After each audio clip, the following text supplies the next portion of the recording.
वो टीम जो कभी पॉइंट्स टेबल में नीचे नीचे मिला करती थी, जो बाद में चैंपियन बनी और लगातार अच्छा खेली, वो टीम जो कभी जसमेर सिंह गुलिया की, कभी मिराज शेख की, कभी रविंदर पहल की टीम के तौर पे जानी जाती थी, और अब नवीन कुमार की, आशु मलिक की टीम के तौर पे जानी जाती है। वो टीम जो सीजन 7 का फाइनल खेली और सीजन 8 का फाइनल जीती, और उसके बाद से लगातार फैंस के दिल भी जीत रही है, उस टीम की चर्चा मैं आज करने वाला हूं इस वीडियो में। कैसा रहा सफर पीकेएल 10 में दबंग दिल्ली का, आइए दिल खोल के बात करते हैं दिल्ली की, दबंग दिल्ली की। नमस्कार, वणक्कम, सत श्री अकाल, कैसे हैं प्रभु? स्वागत आप सबका सुनील के सूत्र में।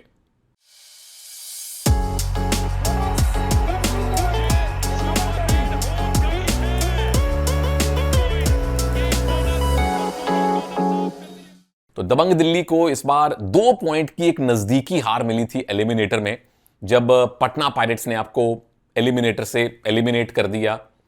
2 ही पॉइंट से हारे थे, बट ओवरऑल सीजन आपका अच्छा था। 22 मैचेस खेले आपने, 13 जीते, 6 हारे, सिर्फ 6 हारे, 3 मैच आपके टाई रहे थे। पॉइंट्स टेबल में आपने नंबर 3 पे फिनिश किया था। तो ये दबंग दिल्ली का पॉइंट्स के मामले में इस बार ओवरऑल हाल रहा है। ये पहली कहानी थी। दूसरी कहानी, जैसा मैंने शुरू में बताया, सीजन 7 के फाइनल में पहली बार पहुंची थी, तब के हुड्डा साहब टीम के पहली बार कोच बने थे। सीजन 8 में फिर पहुंची, फिर आप जीते, और इसी पटना पायरेट्स को आपने हराया था फाइनल में, है ना, 1 या 2 पॉइंट से। किस किस को याद है, हाथ खड़ा करो। और उस मैच में एक और रोचक बात हुई थी कि वो अपने काफी सारे खिलाड़ी सब्स्टिट्यूट कर लिए थे पटना ने, और बाद में उनको रियलाइज हुआ कि अरे 5 मौके होते हैं, अब हम अपने मेन खिलाड़ी अंदर भेज ही नहीं सकते। तो इस कंफ्यूजन के चक्कर में दिल्ली को फायदा मिला और दिल्ली जीती। ये दूसरी कहानी है। तीसरी कहानी, ये टीम फर्श से अर्श तक जाने की एक अनूठी मिसाल है।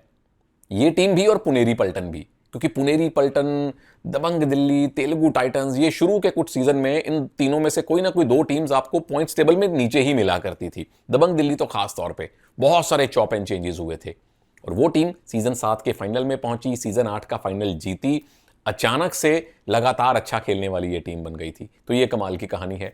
चौथी कहानी ये कि इस टीम के पास बड़े निराले 2 कोचेस की जोड़ी है। आर एस खोखर साहब, जो प्रो कबड्डी में कोचिंग करने वाले सारे कोचेस के सबसे सीनियर हैं, क्योंकि वो 80 के दशक से 80s से कोचिंग कर रहे हैं। सीजन 1 में पटना पायरेट्स के कोच थे, और असिस्टेंट कोच के तौर पे पहले अजय ठाकुर का नाम आया था, बाद में वो नहीं ज्वाइन कर पाए, तो जोगिंदर नरवाल आ गए। तो जोगिंदर नरवाल सबसे लेटेस्ट कोच हैं, असिस्टेंट कोच मान लीजिए, कोच मान लीजिए। तो एक सबसे अनुभवी और एक सबसे युवा कोच का कॉम्बिनेशन हमने इस टीम के साथ देखा है। तो ये मोटी मोटी कहानियां रही हैं इस टीम की। अब दूसरी बात करूंगा आंकड़ों की। आंकड़ों की बाजीगरी बड़ी कमाल की है, ये आप पिछले कई एपिसोड्स में देख रहे हैं। आंकड़ों की बातें भी करूंगा, और फिर तीसरी बात करूंगा कि टीम का ओवरऑल सीजन क्या रहा, क्या कुछ अच्छा रहा, क्या कुछ अच्छा नहीं रहा टीम के लिए, और चौथी बात, भविष्य में क्या हो सकता है या क्या होना चाहिए दबंग दिल्ली के लिए। तो आंकड़ों से शुरू कर लेते हैं, और बात मैं रेडर्स से ही शुरू कर लेता हूं, क्योंकि बहुत सारी चीजें यहां छुपी हुई हैं। सफल रेड आपने की है 390, 390, रैंक है आपका 2। तो आप कहेंगे बड़ी अच्छी बात है, पर सफल रेड्स करने में हरियाणा का रैंक है 5, जो फाइनल खेल गए। तो फिर कैसे अच्छी बात हुई है, मुझे नहीं पता। नंबर 2, सफल रेड प्रति मैच आपने कितनी की? 17 सफल रेड प्रति मैच आपने की, रैंक आपका यहां भी नंबर 2 है, वेल डन। पर बंगाल का रैंक नंबर 1 है, वो तो आपसे बहुत नीचे है। तो हरियाणा जो फाइनल पहुंची वो आपसे नीचे, बंगाल जो फाइनल नहीं पहुंची, जो प्लेऑफ नहीं पहुंची, वो आपसे ऊपर। प्रभु की माया है, देखते जाइए, सुनते जाइए। रेड पॉइंट टोटल आपने लिए पौने 500, 474, तकरीबन पौने 500। रैंक है आपका 5वां। पहला रैंक है बंगाल का, टोटल रेड पॉइंट लेने में बंगाल नंबर 1 है, जो टॉप 6 में भी नहीं थी। और जो टीम नंबर 1 रही, पुनेरी पल्टन, उसका रैंक है 7वां।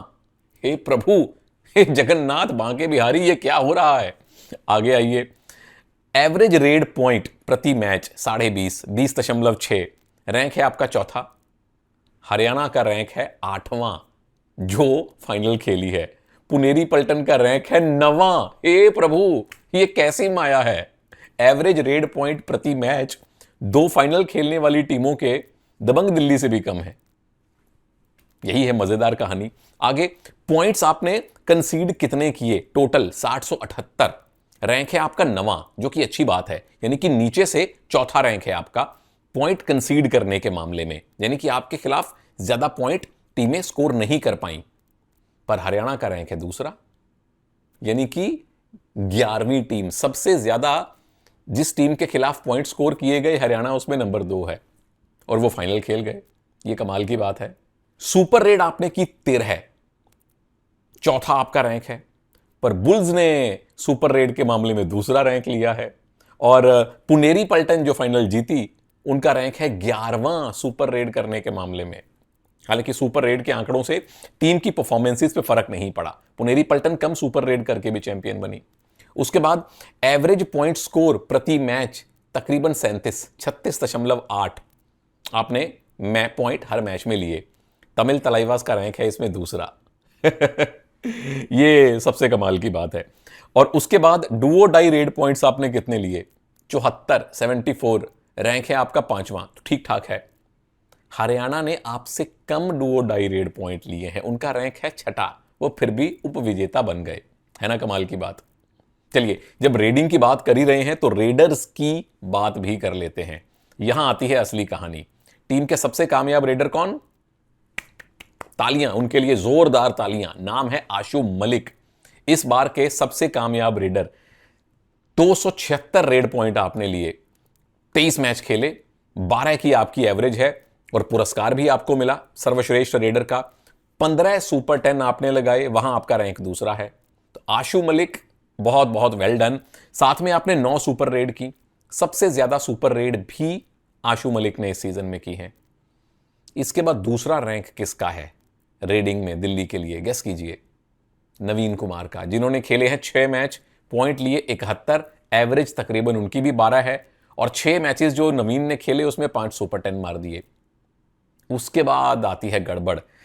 मीतू शर्मा 22 मैच खेले, हरियाणा से आए, 22 मैच खेले, 57 पॉइंट लिए, 2.5 के आसपास आपकी एवरेज। मंजीत शर्मा, 2 शर्मा भाई, मतलब 2 players with the same surname, 20 match खेले, 55 पॉइंट लिए, 2.5 पौने 3 की आपकी एवरेज है। अब नवीन 6 मैच खेलकर भी मीतू और मंजीत से ज्यादा पॉइंट ले गए, ये है दिक्कत की बात। तो इससे एक कहानी तो साफ पता लग जाती है कि इन एक नहीं 2 कहानियां पता चलती हैं इन आंकड़ों से, उनकी चर्चा मैं करूंगा बाद में। पहले जरा डिफेंस के बारे में बात कर लें। सफल टैकल टोटल आपने किए 221, रैंक है आपका 8वां, तो आप कहेंगे बड़ी खराब बात है। तमिल तलाइवास का रैंक है तीसरा, उन्होंने आपसे कहीं ज्यादा सफल टैकल किए और वो टॉप 6 में भी नहीं पहुंच पाए। आगे आइए, सफल टैकल परसेंटेज, यानी 100 टैकल अगर आपने अटेम्प्ट किए तो उसमें कामयाब कितने रहे, 39%, 39%, रैंक है आपका 7वां, तो आप कहेंगे बड़ी खराब बात है। तमिल तलाइवास का रैंक है दूसरा, बेंगलुरु बुल्स का रैंक है तीसरा, आपसे बहुत ऊपर हैं, पर पॉइंट्स टेबल में आपके नीचे हैं, आप नंबर 3 पे थे। आगे चलिए, सुपर टैकल्स आपने किए हैं 18, रैंक है आपका 11वां, तो आप कहेंगे बड़ी खराब बात है।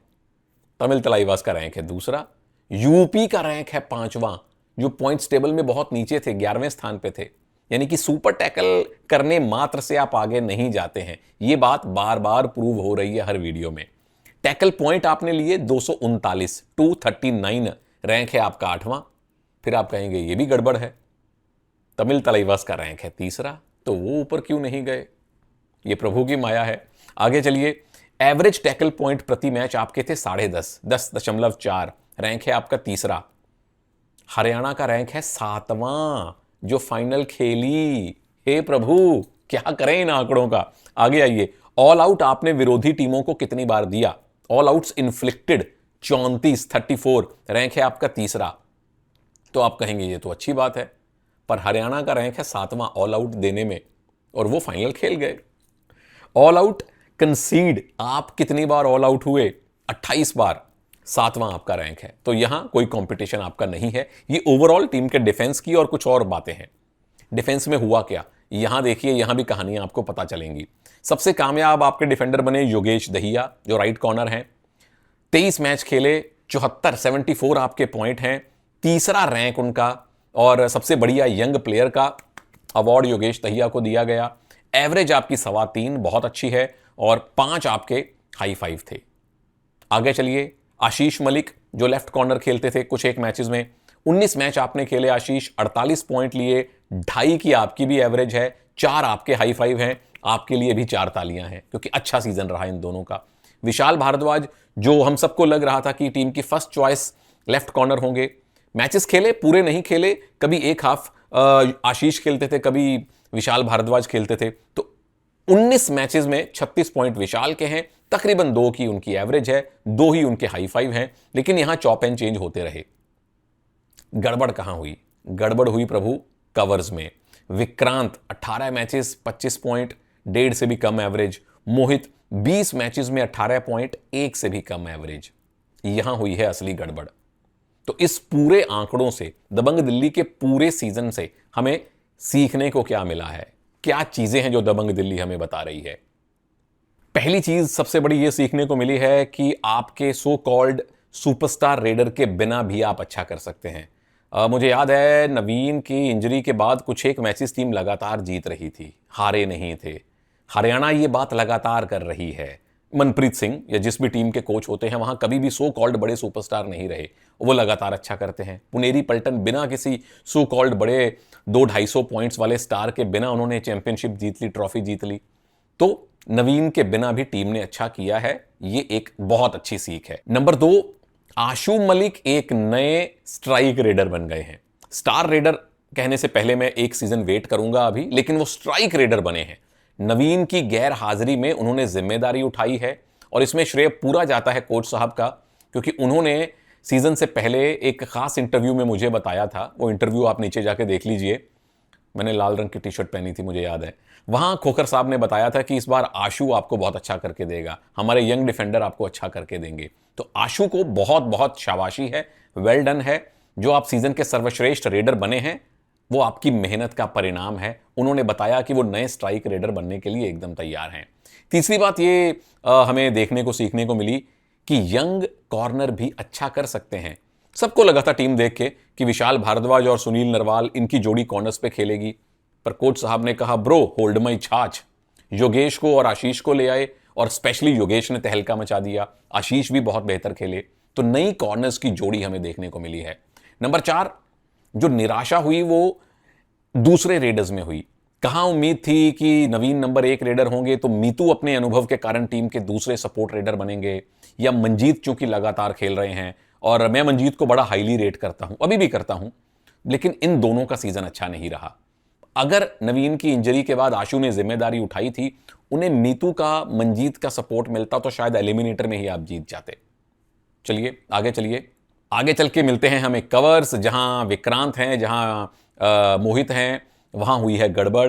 कवर्स से काफी सारे पॉइंट लीक किए गए थे, तो जिसके कारण आशु को ज्यादा मेहनत करनी पड़ रही थी, कॉर्नर्स को ज्यादा मेहनत करनी पड़ रही थी। उसके बाद जो नई कोचिस की जोड़ी है, क्योंकि खोखर साहब इससे पहले दिल्ली में तो नहीं रहे हैं, पटना में रहे हैं, हरियाणा में रहे हैं, भारत के साथ तो रहे हैं। जोगिंदर नरवाल पहली बार कोचिंग असाइनमेंट में आए हैं, तो इनकी जोड़ी बेहतरीन काम आपने किया है। पॉइंट्स टेबल में आप नंबर 3 पे फिनिश किया था, प्लेऑफ पहुंचे हैं, करीबी मैच हारे हैं, तो इन दोनों के लिए भी, खोखर साहब तो हमारे लेजेंड हैं भारतीय कबड्डी के, इन दोनों ने बिल्कुल अपने फैंस को खुश किया है इस सीजन। स्पेशली तब जब नवीन इंजर्ड हो गए, तब बहुत कम फैंस को ऐसा लगा होगा कि ये टीम आगे जा पाएगी, पर यहां पूरी तरह से जो क्रेडिट है वो खोखर साहब को, जोगिंदर भाई को और सारे यंग प्लेयर्स को जाता है, जो टीम को आगे तक लेके आए, पॉइंट्स टेबल में नंबर 3 तक ले गए। अब आखिरी चीज इस वीडियो की, दबंग दिल्ली के अगले सीजन्स में क्या हो सकता है। मेरी अपनी सोच के मुताबिक खोखर साहब, जोगिंदर नरवाल जरूर टीम के साथ रहेंगे, रहने चाहिए, क्योंकि इनकी खेल की समझ जो है, खोखर साहब तो मतलब उन्होंने एशियन गेम्स की टीम से लेकर प्रो कबड्डी की टीम्स को मैनेज किया है, कोच किया है, तो उनके अनुभव का कोई सानी नहीं है। जोगिंदर इन तमाम खिलाड़ियों के साथ खेले हैं, या कम से कम इनके विरुद्ध खेले हैं, या इन खिलाड़ियों ने जोगिंदर को अपने सामने खेलते हुए देखा है, इनको देख के बड़े हुए हैं, तो ये जोड़ी कमाल की है। एक अनुभवी, एक यंग, दोनों अपनी अपनी स्ट्रेंथ लेके आते हैं, तो ये जोड़ी रिटेन होगी। नंबर 2, मुझे लगता है कोर भी रिटेन होगा। अगर मान लीजिए मेगा ऑक्शन हो गई, या नवीन ने कह दिया कि भाई साहब मुझे रिलीज कर दो, क्योंकि देखो अंदर से तो प्लेयर का भी मन करता है ना कि मैं 3, 4, 5 सीजन से अच्छा खेल रहा हूं, अगर पवन को 2.5 करोड़ मिल रहा है, अगर मनिंदर को 2 करोड़ से ज्यादा मिल रहा है, प्रदीप 1.5-2 करोड़ ला रहे हैं, विकास कंडोला ला रहे हैं, तो वाई नॉट मी ब्रो। तो अगर तो क्योंकि जब भी कोई प्लेयर रिटेन होता है, टीम कहती है कि हम आपको रिटेन करना चाहते हैं, प्लेयर भी कहता है मैं रिटेन हो जाऊंगा, तो रिटेंशन होती है। अगर टीम कहे कि हम आपको रिटेन नहीं करेंगे, प्लेयर रिटेन होना चाहे तो भी वो रिटेन नहीं होगा। अगर टीम कहे कि हमने रिटेन करना है, प्लेयर कहे मैंने रिटेन नहीं होना है, तो भी वो रिटेन नहीं होगा, वो ऑक्शन में जाएगा। अगर नवीन ने कह दिया कि मुझे ऑक्शन में जाना है तो अलग बात है, लेकिन टीम जरूर चाहेगी कि नवीन रिटेन हो। मुझे लगता है कि आशु, नो प्राइजेस फॉर गेसिंग, आशु 101% रिटेन होने वाले हैं। 2-2 स्ट्राइक रेडर आपके साथ हो जाएंगे। मतलब अगर आशु ऑक्शन में खुद ना जाने की सोचें तो, खुद जाने की ना सोचें तो, मंजीत और मीतू में से मंजीत मुझे लगता है जरूर रिटेन होने चाहिए। एक ही सीजन उनका खराब गया है, वरना बढ़िया वो खिलाड़ी हैं, ऑलराउंडर भी हैं। मीतू के बारे में आपको कॉल लेना पड़ेगा, शायद आप उनको ऑक्शन पूल में भेजें। डिफेंस में योगेश आशीष तो 101%, वैसे भी एनवाईपी से आए हैं, एनवाईपी में आपके पास कॉन्ट्रैक्ट होता है 2-3 सीजन का, तो वो आपके पास रहेंगे। विशाल जरूर रिटेन कर लीजिए, आपको कम पैसे में मिल गए थे, अनुभव लेके आते हैं। कवर्स पे कॉल लेना पड़ेगा, या तो आपको ऑक्शन से बेहतर प्लेयर मिल जाएं, या तो इन दोनों जो कॉर्नर हैं आपके विक्रांत और मोहित, उनको रिटेन कर लीजिए, क्योंकि एनवाईपी में वो आए थे तो ज्यादा पैसा नहीं आपको लगाना पड़ा। रिटेन कर लीजिए, ऑक्शन में अगर आपको बेहतर विकल्प मिले तो उनको ले आइए, वरना फिर इन प्लेयर्स को ग्रूम कीजिए। यानी मोटा मोटी टीम वही रहनी चाहिए, अगर कोई खिलाड़ी खुद ऑक्शन में जाने को ना मांगे तो ये मेरी बात थी, मेरी अपनी सोच थी दबंग दिल्ली के बारे में। बट शाबाशी है इस टीम को, क्योंकि सीजन 6 तक ये टीम औसत या औसत से भी कम प्रदर्शन करती थी। सीजन 7 से इस टीम ने उछाल लिया है। के हुड्डा साहब के एरा से निकल के अब ये टीम खोखर साहब की और जोगिंदर भाई की झोली में आ गई है। तो टीम को भविष्य के लिए भी शुभकामनाएं हैं। आप लोगों के लिए कमेंट बॉक्स है, बताइए कि दिल्ली ने आपको कितना प्रभावित किया, क्या बातें आपको अच्छी लगी, क्या बातें आपको अच्छी नहीं लगी। और मैं अब लग रहा हूं जरा काम में, चाय वाय पी लें, अगली टीम के नोट्स बना लें। अगली वीडियो में आपसे मिलूंगा, इजाजत दीजिए, नमस्कार, जय हिंद।